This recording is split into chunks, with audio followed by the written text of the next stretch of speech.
Hello, जय सीताराम, हर हर महादेव, काशी विश्वनाथ की जय हो, बद्रीनारायण भगवान की जय हो। सभी हमारे सनातनी, सभी हमारे वैष्णव परम भक्त जो हैं उनको बहुत बहुत ढेर सारी शुभकामनाएं, क्योंकि निर्जला एकादशी 7 तारीख को मनाई जा रही है। तो जो भी हमारे वैष्णव परम भक्त हैं जो एकादशी का व्रत करते हैं उनके लिए ढेर सारी शुभकामनाएं हैं।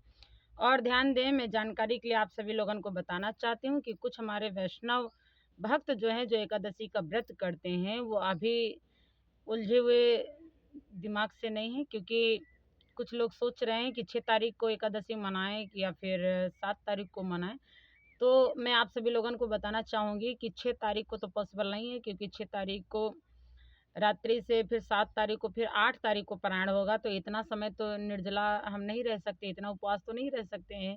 इसीलिए 6 तारीख को नहीं, लेकिन 7 तारीख को निर्जला एकादशी, जिसको हम भीमसैनी भी एकादशी कहते हैं। और कहा जाता है कि भीमसैनी एकादशी इसलिए कहा जाता है कि एक बार व्यास जी पांडवों के मध्य में आते हैं, तो व्यास जी को प्रणाम करके भीम जी ने कहा कि हमारे भैया और सभी पंचाली सब लोग एकादशी का व्रत करते हैं, लेकिन मैं नहीं कर पाता, क्योंकि मेरे से भूख साधती नहीं है, मैं भूख नहीं साध पाता हूँ, इसलिए मैं क्या करूँ। तो वहाँ पे वेदम व्यास जी ने बहुत सुंदर बात बताई और कहा कि भीम, जो साल भर में जितनी भी एकादशी होती है उन सभी एकादशी का पुण्य आपको एक ही एकादशी में प्राप्त हो सकता है। तो भीम ने कहा वो कैसे। तो महाराज ने बताया, व्यास जी ने बताया कि देखिए, जो ज्येष्ठ में शुक्ल पक्ष में जो एकादशी पड़ती है, जो निर्जला एकादशी होती है, अगर जो वैष्णव जो परम भक्त इस निर्जला एकादशी को करता है तो सभी एकादशी करने की आवश्यकता नहीं है। अगर नहीं कर पाता तो यही एक एकादशी कर ले तो उसको सभी एकादशी का पुण्य प्राप्त हो जाता है। तो बोले इसको करने से और लाभ क्या है। तो बोले इसको करने से लाभ तो बहुत सारे हैं, लेकिन एक ही हम आपको बता रहे हैं कि जो भी वैष्णव इस एकादशी को करता है तो उसके 100 पीढ़ी पहले और 100 पीढ़ी अपने के बाद में वो सभी तर जाती हैं। ये परम पुण्य है।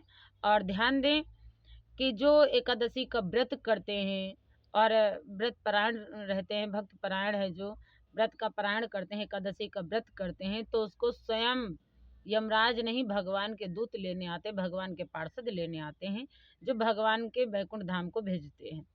तो सभी लोग एकादशी का व्रत करें और ध्यान दें कि 7 तारीख को ही करें। और एकादशी, निर्जला एकादशी जो होती है उसको कहा जाता है सूर्य उदय से लेकर के सूर्य उदय तक चलती है महाराज, कि जल नहीं पीना होता है। तो वही निर्जला एकादशी कहलाती है। आपकी 7 तारीख से सूर्य उदय से लेकर के सूर्य उदय तक रहेगी। और इसका पारायण 8 तारीख को होगा। 8 तारीख को पारायण 5:28 से लेकर के 7:10 तक पारायण चलेगा।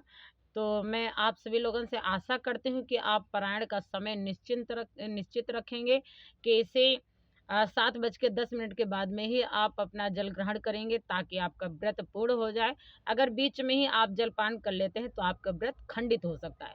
इसलिए हमारे सभी वैष्णव जो सभी भक्त हैं, सनातनी जो भक्त हैं, वो सभी ध्यान दें कि निर्जला एकादशी 7 तारीख को ही करें।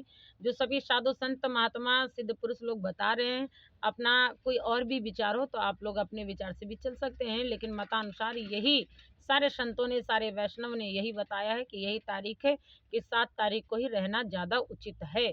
तो आप सभी लोग 7 तारीख को ही निर्जला एकादशी का व्रत करें, जिसको भीमसैनी एकादशी भी कहा जाता है। और इसके फल क्या हैं और इसके निर्जला एकादशी में दान क्या किया जाता, आप अगली वीडियो में प्राप्त करेंगे। तब तक के जय श्रीमन नारायण। एकादशी की जय हो।